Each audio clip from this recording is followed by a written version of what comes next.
സുപ്രഭാതം editorial 2026 August 12 ബുധൻ. കടലിൻ മക്കളുടെ ജീവന് വിലയുണ്ടാകണം. ഷിജിൻ, ജോൺ, ഗൗതം കൃഷ്ണ 12 ദിവസമായി തീരം കാത്തിരിക്കുന്നത് ഇവരെയാണ്. വിഴിഞ്ഞത്ത് നിന്ന് കടലിൽ പോയി കാണാതായ ജോണും നീണ്ടകരയിൽ വള്ളം മറിഞ്ഞ് അച്ഛനും മുത്തച്ഛനുമൊപ്പം കാണാതായ 26-കാരൻ ഗൗതം കൃഷ്ണയും മുതലപ്പുഴയിൽ അപകടത്തിൽപ്പെട്ട ഫ്രീമനും ഷിജിനുമെല്ലാം ഒരേ ദുരന്തത്തിന്റെ വ്യത്യസ്ത ഇരകളാണ്. തീരങ്ങൾ വ്യത്യസ്തമാണെങ്കിലും ഇവരുടെ ദുരന്തത്തിന് ഒരേ മുഖമാണ്. ജീവിക്കാൻ വേണ്ടിയാണ് ഇവർ അപകടം പതിയിരിക്കുന്ന കടലിലേക്ക് തുഴഞ്ഞത്.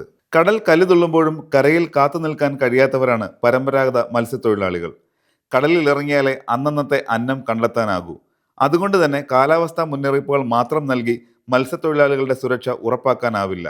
കടലിൽ പോകാതിരിക്കാൻ പറയുന്ന ജാഗ്രതാ മുന്നറിയിപ്പിനൊപ്പം പോയവർ അപകടത്തിൽപ്പെട്ടാൽ തിരിച്ചെത്തിക്കാനുള്ള സംവിധാനവും വേണം.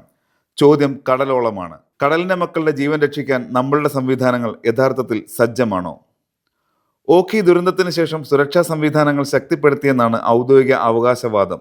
റഡാറുകളും ഉപഗ്രഹ സാങ്കേതികവിദ്യയും സാറ്റലൈറ്റ് ഫോണുകളും മുന്നറിയിപ്പ് ആപ്പുകളും ഉൾപ്പെടെ സംവിധാനങ്ങൾ ഏറെയുണ്ട്. എന്നാൽ കടലിൽ 5-6 മണിക്കൂർ കഴിയുന്ന തൊഴിലാളിക്ക് കാറ്റ് വീശുന്നതിന് അരമണിക്കൂർ മുമ്പ് ലഭിക്കുന്ന അലേർട്ട് എത്രത്തോളം പ്രയോജനപ്പെടും? പുലർച്ചെ കടലിലിറങ്ങിയ തൊഴിലാളികൾ മുഴുവൻ സമയവും മൊബൈൽ സന്ദേശങ്ങൾ പരിശോധിച്ചുകൊണ്ടിരിക്കണമെന്ന നിർദ്ദേശം പ്രായോഗികമാണോ?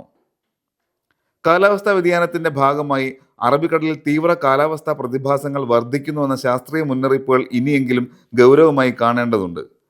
അതോടൊപ്പം പ്രാദേശിക കാലാവസ്ഥാ പ്രവചന സംവിധാനങ്ങൾ കൂടുതൽ കൃത്യമാക്കുകയും വേണം. സംസ്ഥാനത്തിന്റെ ഒരു ഭാഗത്ത് കാറ്റടിച്ചതിന്റെ പേരിൽ മറ്റൊരു തീരത്തെയും കടലിൽ നിന്ന് അകറ്റുന്ന പൊതുവായ മുന്നറിയിപ്പുകൾക്ക് പകരം മത്സ്യത്തൊഴിലാളികൾക്ക് പ്രയോജനപ്പെടുന്ന പ്രാദേശികവും സമയബന്ധിതവുമായ മുന്നറിയിപ്പുകളാണ് ആവശ്യം. മുന്നറിയിപ്പിനേക്കാൾ ഗുരുതരമായ പ്രശ്നം രക്ഷാപ്രവർത്തനത്തിലെ ഏകോപനമില്ലായ്മയാണ്. നീണ്ടകരയിലും വിഴിഞ്ഞത്തും ഈ ഏകോപനമില്ലായ്മയുടെ വേലിയേറ്റമുണ്ടായി എന്നാണ് മത്സ്യത്തൊഴിലാളികളുടെ ആരോപണം. അപകടമുണ്ടായ ഉടൻ രക്ഷാപ്രവർത്തനം ആരംഭിച്ചിരുന്നുവെങ്കിൽ ഇവരെ രക്ഷപ്പെടുത്താമായിരുന്നുവെന്ന അഭിപ്രായത്തെ ഉറ്റവരുടെ വൈകാരിക പ്രകടനമായി മാത്രം കാണരുത്.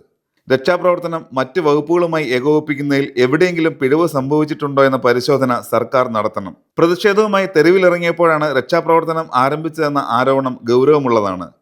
Coastal police, marine enforcement, coast guard, നാവികസേന, ഫിഷറീസ് വകുപ്പ് തുടങ്ങി നിരവധി ഏജൻസികൾ ഉണ്ടായിട്ടും അപകടമുണ്ടായാൽ ആരാണ് നേതൃത്വം നൽകേണ്ടത്, ആര് ഉടൻ തീരുമാനമെടുക്കണം എന്നതിൽ വ്യക്തതയില്ലെങ്കിൽ ഈ സംവിധാനങ്ങളുടെ എണ്ണം കൊണ്ട് എന്ത് പ്രയോജനമാണുള്ളത്? കടലിൽ അപകടം സംഭവിച്ചാൽ ആദ്യ മണിക്കൂറുകൾ നിർണായകമാണ്. ഒരാളെ കാണാതായ വിവരം ലഭിച്ചയുടൻ തിരച്ചിലും രക്ഷാപ്രവർത്തനവും ആരംഭിക്കേണ്ടതുണ്ട്.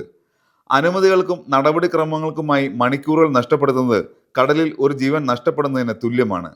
കേന്ദ്ര സംസ്ഥാന ഏജൻസികൾക്കിടയിലെ ഏകോപനക്കുറവ് പരിഹരിച്ച് സിംഗിൾ കമാൻഡ് സംവിധാനത്തിൽ പ്രവർത്തിക്കുന്ന സ്ഥിരം സമുദ്ര രക്ഷാ സംവിധാനം കേരളത്തിന് അനിവാര്യമാണെന്നാണ് സമീപകാല സംഭവങ്ങൾ സാക്ഷ്യപ്പെടുത്തുന്നത്.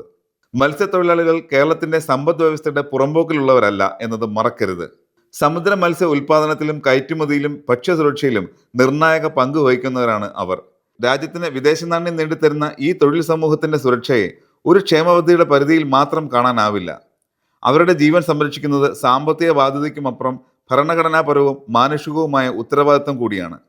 കാലാവസ്ഥ മോശമായ ദിവസങ്ങളിൽ കടലിൽ പോകാതിരിക്കാൻ പറയുന്നത് എളുപ്പമാണ്. എന്നാൽ ആ ദിവസം വീട്ടിലിരുന്നാൽ അടുപ്പിൽ തീ പുകയില്ലെന്ന യാഥാർത്ഥ്യം കൂടി ഭരണകൂടം കാണണം. അപകടത്തിൽപ്പെട്ടവരെ തിരയാൻ ആദ്യം ജീവൻ പണയം വെച്ച് കടലിലിറങ്ങുന്നത് പലപ്പോഴും മത്സ്യത്തൊഴിലാളികൾ തന്നെയാണ്. എന്നാൽ ദുരന്ത പ്രതികരണ സംവിധാനത്തിൽ അവരുടെ അറിവിനും പരിചയത്തിനും ഔദ്യോഗിക സ്ഥാനമില്ല. പ്രത്യേക പരിശീലനം, സുരക്ഷാ ഉപകരണങ്ങൾ, ഇൻഷുറൻസ്, ഏകോപിത രക്ഷാപ്രവർത്തനത്തിനുള്ള പങ്കാളിത്തം എന്നിവ അവർക്ക് ഉറപ്പാക്കേണ്ടതുണ്ട്. പ്രാദേശിക കാലാവസ്ഥ മുന്നറിയിപ്പ് ശക്തിപ്പെടുത്തുക, അപകടമുണ്ടായാൽ ആദ്യ മണിക്കൂറിനുള്ളിൽ രക്ഷാപ്രവർത്തനം ഉറപ്പാക്കുക, സിംഗിൾ കമാൻഡ് സംവിധാനം ഏർപ്പെടുത്തുക, വിമാനങ്ങളും ഡ്രോണുകളും രക്ഷാബോട്ടുകളും ഉടൻ വിന്യസിക്കാനുള്ള സംവിധാനം ഒരുക്കുക, അപകട മേഖലകളിലെ ഹാർബറുകൾ ശാസ്ത്രീയമായി പുനഃക്രമീകരിക്കുക, കടലിൽ പോകാനാകാത്ത ദിവസങ്ങളിൽ ഉപജീവന നഷ്ടപരിഹാരം നൽകുക, മത്സ്യത്തൊഴിലാളികളെ ദുരന്ത പ്രതികരണ സംവിധാനത്തിന്റെ ഭാഗമാക്കുക തുടങ്ങിയ ആശ്വാസ കരുതൽ ക്രമങ്ങളെല്ലാം അടിയന്തര സ്വഭാവമുള്ള ആവശ്യമാണ്. ഒപ്പം അപകടത്തിൽപ്പെട്ട മത്സ്യത്തൊഴിലാളികളുടെ കുടുംബങ്ങളെ ചേർത്ത് പിടിക്കാനും സർക്കാർ ജാഗ്രത കാണിക്കണം. കടൽ അവരുടെ തൊഴിലിടമാണ്. അതിനെ മരണത്തിന്റെ ഇടനാഴിയാക്കുന്നത് ഭരണപരമായ വീഴ്ചകളുടെയും സംവിധാനങ്ങളുടെ അപര്യാപ്തതയുടെയും കൂടി ഫലമാണ്. എല്ലാ ഭരണകൂടങ്ങളും ഒരേപോലെ അവഗണിക്കുന്ന വിഭാഗമാണ് മത്സ്യത്തൊഴിലാളികൾ. നമ്മൾ ആസ്വദിച്ച് കഴിക്കുകയും രാജ്യത്തിന് വിദേശ പണം കൊണ്ടുതരികയും ചെയ്യുന്ന കടൽ തൊഴിലാളികളുടെ സാഹസിക തൊഴിലിന് എന്ത് സംരക്ഷണമാണ് ഭരണകൂടങ്ങൾ നൽകുന്നത്? കാണാതാകുമ്പോൾ തിരയുന്നു, പക്ഷേ കണ്ടുകൊണ്ടിരിക്കെ തഴയുന്നു. waytonikah.com, the exclusive Muslim matrimonial site.